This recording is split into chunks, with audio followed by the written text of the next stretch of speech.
Admiral Chuichi Nagumo stood on the bridge of the aircraft carrier Akagi, watching the endless expanse of the Pacific stretch toward the horizon like a blue silk tapestry. The morning sun cast golden reflections across the water, and for a moment, the war seemed distant. But beneath this serene surface lurked the most ambitious naval operation the Imperial Japanese Navy had ever conceived. Operation MI, the assault on Midway Atoll. The confidence radiating from every officer aboard the First Air Fleet was palpable. 6 months had passed since Pearl Harbor, and the Japanese war machine had rolled across the Pacific like an unstoppable tsunami. Wake Island, the Philippines, the Dutch East Indies, all had fallen before the rising sun flag. The Americans, they believed, were a broken force, their Pacific fleet crippled and their morale shattered. Vice Admiral Chuichi Nagumo, commander of the Kido Butai, the mobile strike force, embodied this supreme confidence. His 4 aircraft carriers, Akagi, Kaga, Soryu, and Hiryu, represented the most powerful naval aviation force ever assembled. With over 200 aircraft and Japan's most experienced pilots, they had proven themselves invincible from Pearl Harbor to Ceylon. Admiral Isoroku Yamamoto, architect of the Midway operation, had designed the plan with characteristic precision. The strategy was elegantly simple. Lure the remnants of the American Pacific Fleet into a decisive battle where Japanese numerical superiority would crush them once and for all. Intelligence suggested the Americans had perhaps 2 or 3 carriers remaining, surely insufficient to challenge the might of the Kido Butai. As referenced in Samuel Eliot Morrison's comprehensive naval history, The Two-Ocean War, the Japanese planners exhibited a fatal combination of overconfidence and underestimation of their enemy's capabilities. The formation steaming toward Midway was magnificent to behold. The 4 carriers sailed in a perfect diamond formation, their escorts arranged with mathematical precision around them. Destroyers cut through the water like protective wolves, while cruisers and battleships provided heavy support. The sight would have been breathtaking to any naval observer, a testament to Japanese naval power at its zenith. Captain Minoru Genda, the brilliant air operations officer aboard Akagi, reviewed the attack plans one final time. The first wave would neutralize Midway's defenses, the second would finish off any remaining installations. It was a formula that had worked flawlessly across the Pacific. The American garrison on Midway, they estimated, numbered fewer than 3,000 men with obsolete aircraft. It would be, in the words of one staff officer, a training exercise with live ammunition. Yet something nagged at the edges of Nagumo's consciousness as he gazed at the peaceful ocean. The Americans had shown surprising resilience in recent months. The Doolittle raid on Tokyo in April had been more than a propaganda stunt. It had revealed uncomfortable gaps in Japanese defenses. And there had been troubling reports from intelligence sources about increased American naval activity. But these concerns were swept aside by the overwhelming evidence of Japanese superiority. The pilots boarding their aircraft that morning were the finest in the world, veterans of countless victories. Their Zero fighters had proven themselves superior to anything the Americans could field. The dive bombers and torpedo planes had sunk more Allied shipping than any other naval aviation force in history. As the sun climbed higher, painting the sky in brilliant oranges and purples, the Japanese formation continued its inexorable advance toward Midway. In a few hours, they would begin the operation that would finally break American resistance in the Pacific. What none of them could imagine, what their careful planning had failed to anticipate, was that they were sailing not toward another glorious victory, but toward the most catastrophic naval defeat in Japanese history. The pre-dawn darkness aboard the Akagi hummed with purposeful activity as aircraft engines roared to life across the flight deck. Commander Mitsuo Fuchida, hero of Pearl Harbor, watched his pilots climb into their cockpits with the same methodical precision that had characterized their earlier triumphs.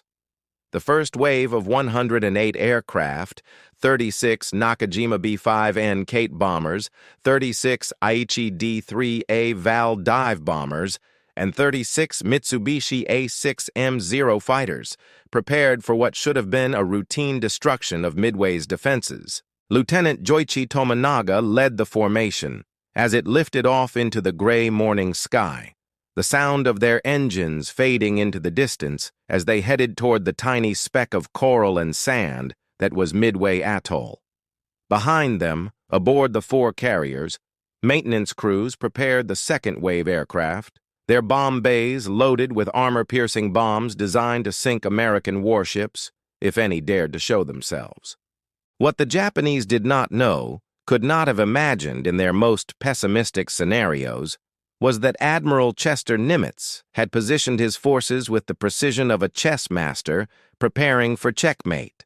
Task Force 16, commanded by Rear Admiral Raymond Spruance aboard the Enterprise, and Task Force 17 under Rear Admiral Frank Fletcher aboard the Yorktown, lay in wait northeast of Midway like coiled serpents. The American forces represented a remarkable recovery from the disasters of early 1942. The Enterprise and Hornet from Task Force 16, along with the hastily repaired Yorktown, carried between them over 200 aircraft. More importantly, they carried something the Japanese had not anticipated: advanced knowledge of their enemy's plans, courtesy of the brilliant code breakers of Station Hypo in Hawaii.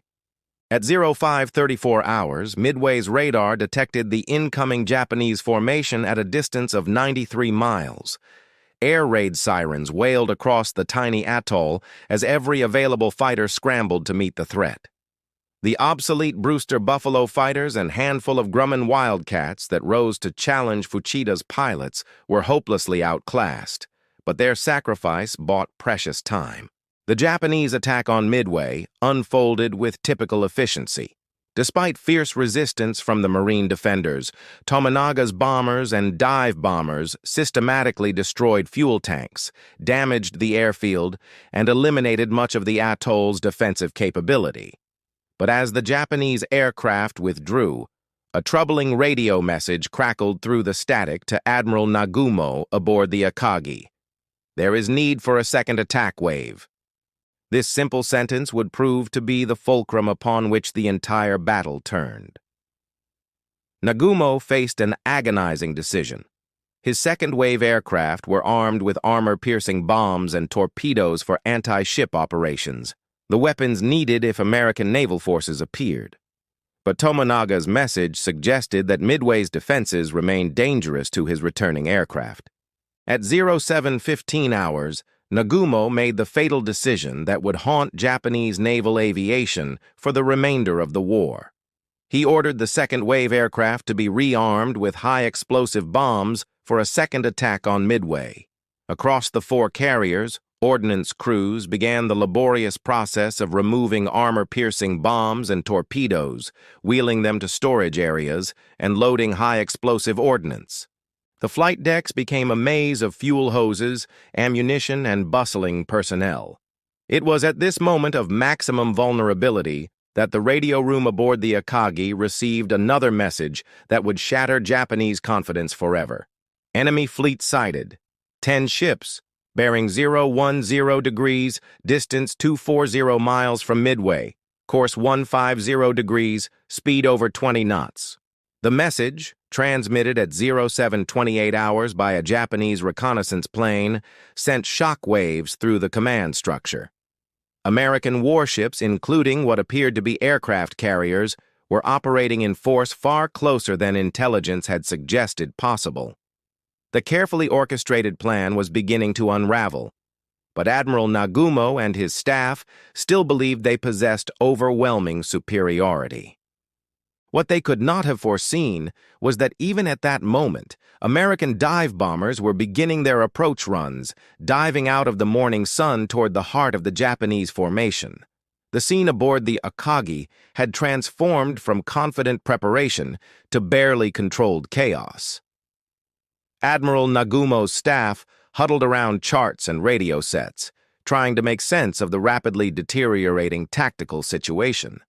The rearming of the second-wave aircraft was only half complete when the reconnaissance report confirmed their worst fears. American carriers were operating in the area, and they were much closer than anyone had anticipated. Captain Ryunosuke Kusaka, Nagumo's chief of staff, urged immediate action. The partially rearmed aircraft could still launch an effective strike against the American fleet if they moved quickly. But Nagumo hesitated, caught between the immediate threat to his returning first-wave aircraft, which were low on fuel and needed to land soon, and the long-term strategic necessity of destroying the American carriers. The flight decks of all four carriers presented a nightmare of vulnerability. Fuel hoses snaked across the wooden planking, ammunition lay exposed in wheeled carts, and aircraft sat with their bomb bay doors open as ordnance crews struggled to complete the rearming process.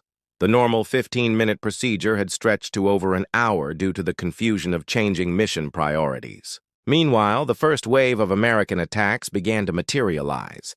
Torpedo Squadron 8 from the Hornet, led by Lieutenant Commander John Waldron, approached the Japanese formation from the southwest. The 15 Douglas Devastator torpedo bombers flew in perfect formation, their crews knowing they faced almost certain death against the superior Japanese fighters and anti-aircraft fire. The slaughter was swift and merciless.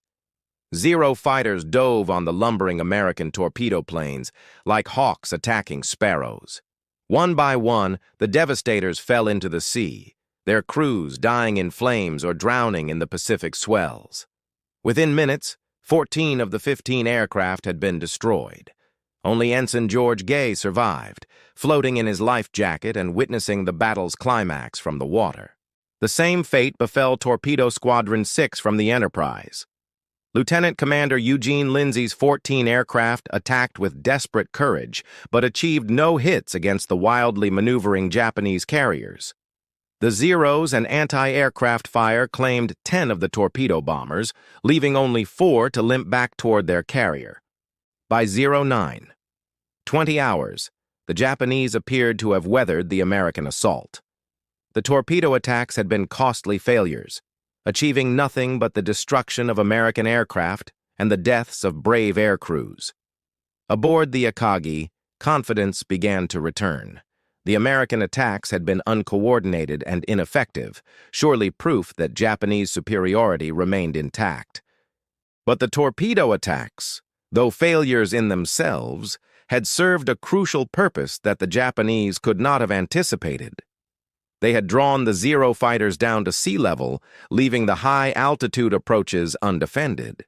More critically, they had forced the Japanese carriers to maneuver violently to avoid the torpedoes, disrupting their formation and leaving them temporarily scattered. As referenced in Walter Lord's meticulously researched account, Incredible Victory, this was the moment when fortune's pendulum swung decisively in favor of the Americans. Lieutenant Commander Clarence McCluskey, leading 37 Douglas Dauntless dive bombers from the Enterprise, had been searching for the Japanese fleet for over an hour. His aircraft were running dangerously low on fuel when he spotted the wake of a Japanese destroyer racing northward, the Arashi, which had been depth-charging the submarine Nautilus and was now hurrying to rejoin the formation. McCluskey followed the destroyer's wake like a highway pointing directly toward the heart of the Japanese fleet. At 09:55 hours, he spotted them, 4 aircraft carriers arranged in a rough circle, their flight decks crowded with aircraft, fuel, and ammunition. It was a dive bomber pilot's dream target. The sight that greeted McCluskey's eyes was beyond his most optimistic expectations. The carriers were caught in the most vulnerable possible condition, aircraft spotted for launch, fuel hoses connected, ammunition exposed. The months of Japanese victories, the careful planning, the supreme confidence of the Imperial Navy, all of it was about to be incinerated in a few minutes of perfectly executed dive-bombing attacks. As McCluskey pushed over into his dive, followed by his squadron mates, he could not have known that he was about to witness the destruction of the most experienced carrier aviation force in the world. In the space of 5 minutes, the course of the Pacific War, and perhaps world history, was about to change forever. The silence aboard the Akagi was deceptive, broken only by the rumble of aircraft engines and the calls of deck personnel as they prepared for the launch of the counterstrike against the American fleet. Admiral Nagumo had finally decided to attack immediately with whatever aircraft were ready rather than wait for perfect coordination. The first wave from Midway was landing on the Hiryu and Soryu, while the Akagi and Kaga prepared to launch their hastily rearmed aircraft. Commander Mitsuo Fuchida, hero of Pearl Harbor, lay in the ship's sick bay, grounded by an emergency appendectomy that morning. Through the porthole, he could see the organized chaos of flight operations that he had orchestrated so many times before. What he witnessed in the next 5 minutes would haunt him for the rest of his life. Lieutenant Commander Clarence McCluskey's dive bombers from the Enterprise appeared over the Japanese formation like avenging angels. The American pilots had climbed to 14,000 feet, positioning themselves perfectly for their attack runs.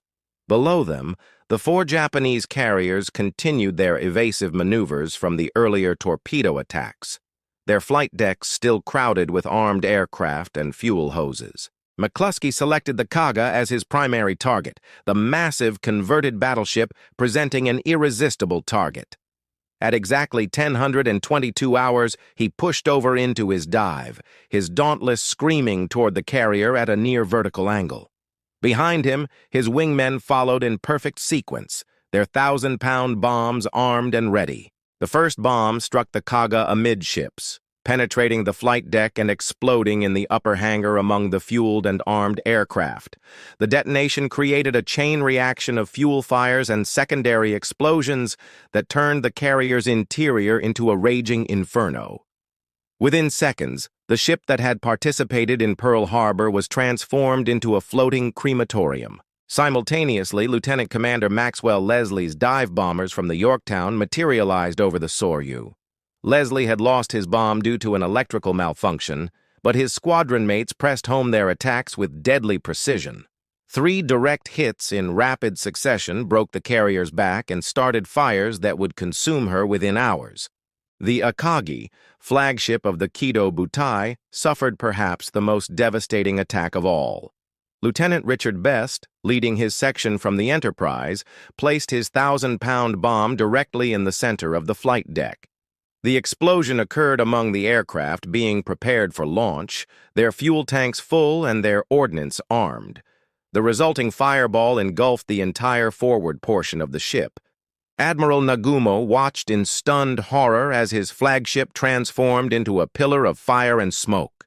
The bridge windows shattered from the heat, and the smell of burning aviation gasoline mixed with the acrid smoke of high explosives filled the air.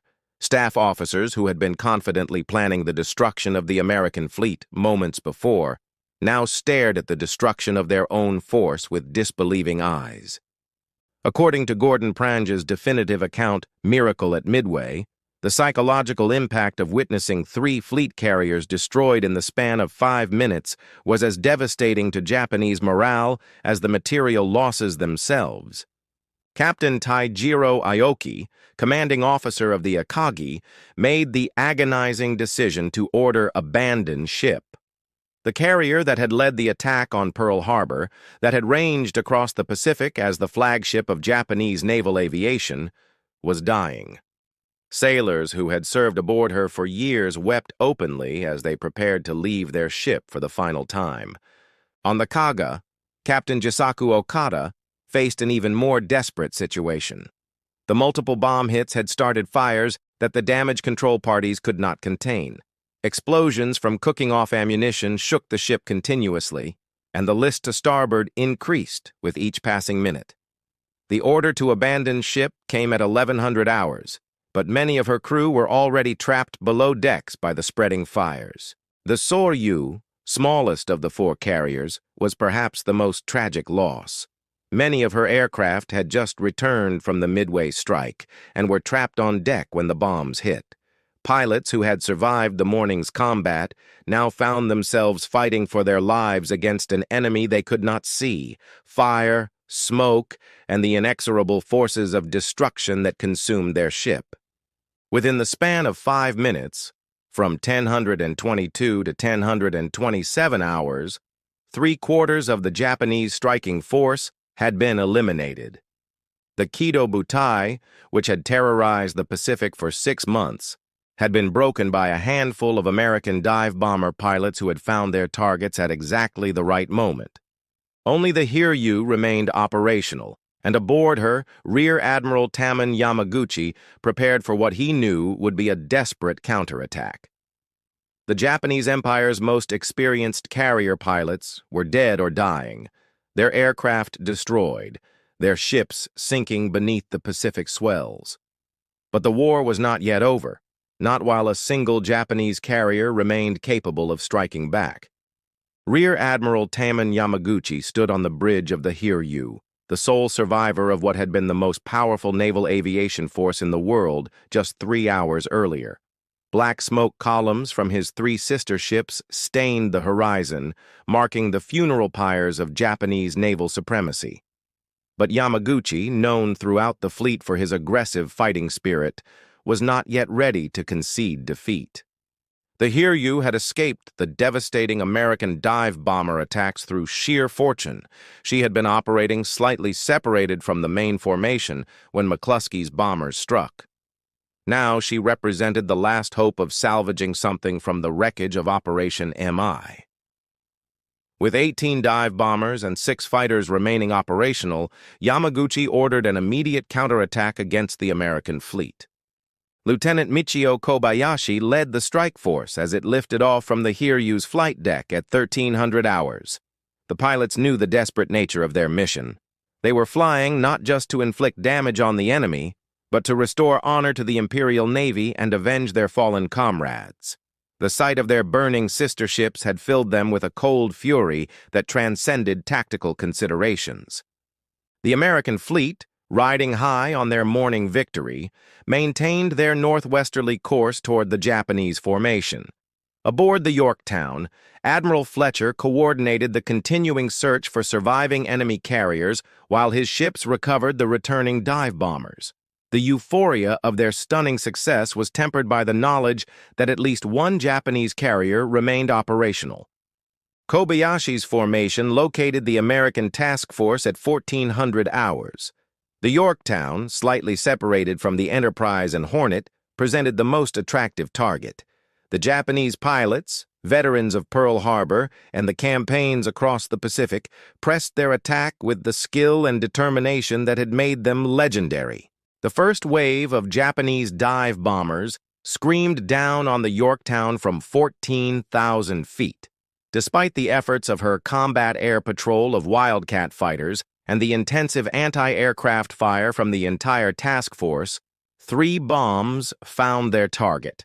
The first penetrated the flight deck and exploded in the lower magazine spaces. The second struck amidships and knocked out several boiler rooms, and the third hit near the island superstructure, starting fires that sent more black smoke climbing into the Pacific sky. Captain Elliot Buckmaster fought desperately to save his ship. Damage control parties battled the fires while engineers worked to restore power to the damaged boiler rooms. Within 2 hours, the Yorktown was making 20 knots and appeared to have survived the attack. American efficiency and damage control techniques, superior to anything the Japanese possessed, had seemingly worked another miracle. But Yamaguchi was not finished. At 1530 hours, he launched his second and final strike, 10 torpedo bombers escorted by 6 Zero fighters. Lieutenant Joichi Tomonaga, who had led the morning attack on Midway and had been wounded in that action, insisted on leading this desperate mission, despite his injuries. His aircraft carried no radio, damaged in the morning's combat, but his determination to strike back at the Americans overcame all other considerations. The second Japanese attack achieved what the first had not. 2 torpedoes from Tomonaga's squadron struck the Yorktown on her port side, flooding her engine rooms and knocking out all power. The carrier, which had survived the bomb damage through superior American damage control, now listed helplessly as her engines fell silent. Captain Buckmaster, recognizing that his ship was doomed, gave the order to abandon ship at 1700 hours. Tomonaga's aircraft, its fuel tank holed by American machine gun fire, never returned to the Hiryu. The young lieutenant, one of Japan's finest naval aviators, died when his bomber crashed into the sea after completing his attack run.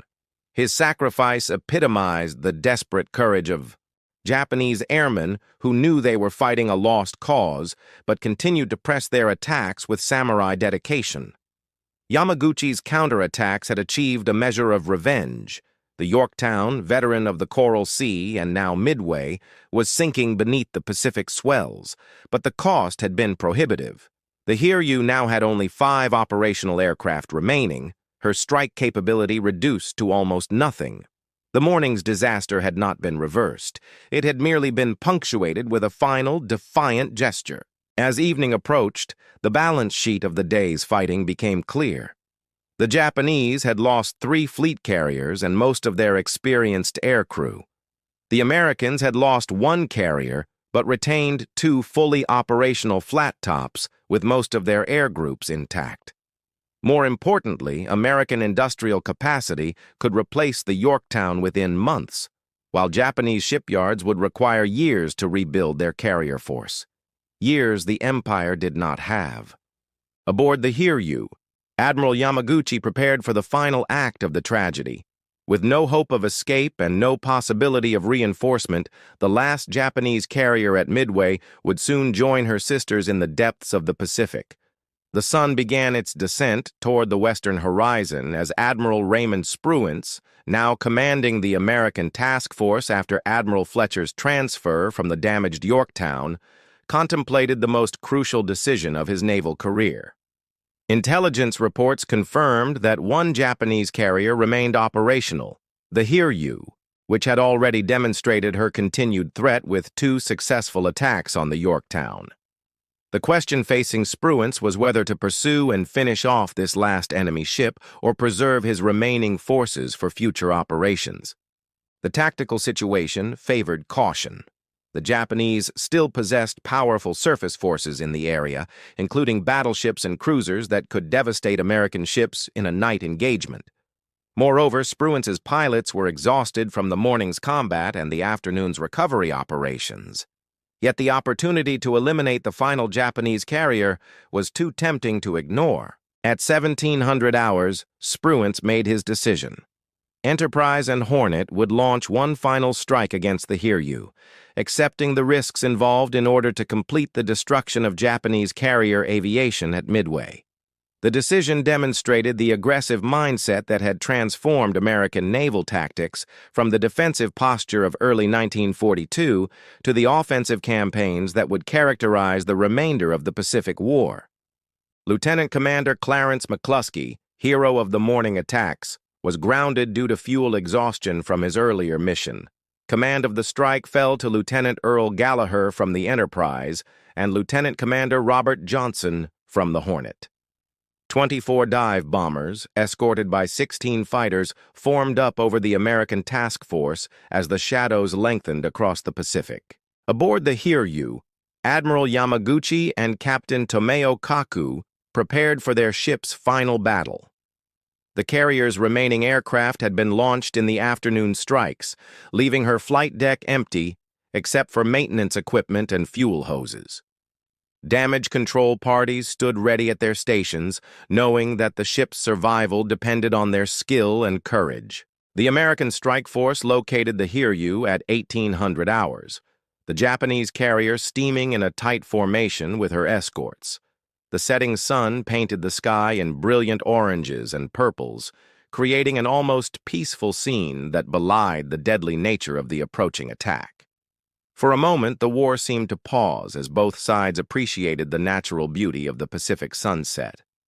Gallagher led his dive bombers down through the Japanese anti-aircraft fire in the same steep dives that had destroyed 3 carriers that morning. The Hiryu, benefiting from the lessons learned in the earlier attacks, maneuvered frantically to avoid the American bombs. Her anti-aircraft gunners, veterans of dozens of Pacific battles, filled the sky with deadly bursts of flak. The first bomb missed, sending up a towering waterspout just off the carrier's starboard bow.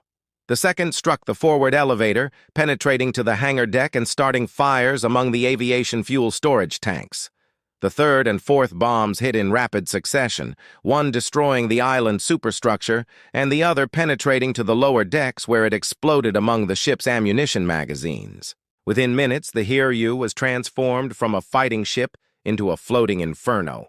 The fires, fed by aviation gasoline and ammunition, burned with an intensity that made damage control impossible. Admiral Yamaguchi, standing on the bridge as flames engulfed his flagship, knew that his ship was doomed. As darkness fell over the Pacific, the 4 Japanese carriers that had launched the attack on Pearl Harbor lay dead in the water. The Akagi and Kaga burned furiously, their magazines cooking off in periodic explosions that lit the night sky.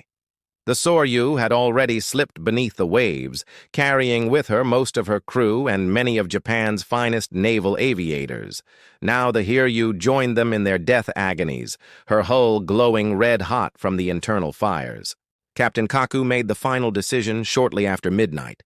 The Hiryu could not be saved. Her fires were beyond control, her hull was beginning to buckle from the heat, and her list was increasing steadily. At 0230 hours on June 5th, he gave the order to abandon ship, though Admiral Yamaguchi chose to remain aboard to die with his flagship. The destruction of the 4 Japanese carriers at Midway represented more than a tactical victory. It marked the end of Japanese naval supremacy in the Pacific. The Kido Butai, which had terrorized Allied forces from Pearl Harbor to Ceylon, had been eliminated in a single day's fighting. With them died not only ships and aircraft, but the irreplaceable pilots who had given Japanese naval aviation its edge in combat. As the survivors were pulled from the water by Japanese destroyers, many wept openly, not from physical pain, but from the knowledge that they had witnessed the end of an era. The rising sun flag would continue to fly over Japanese warships for 3 more years.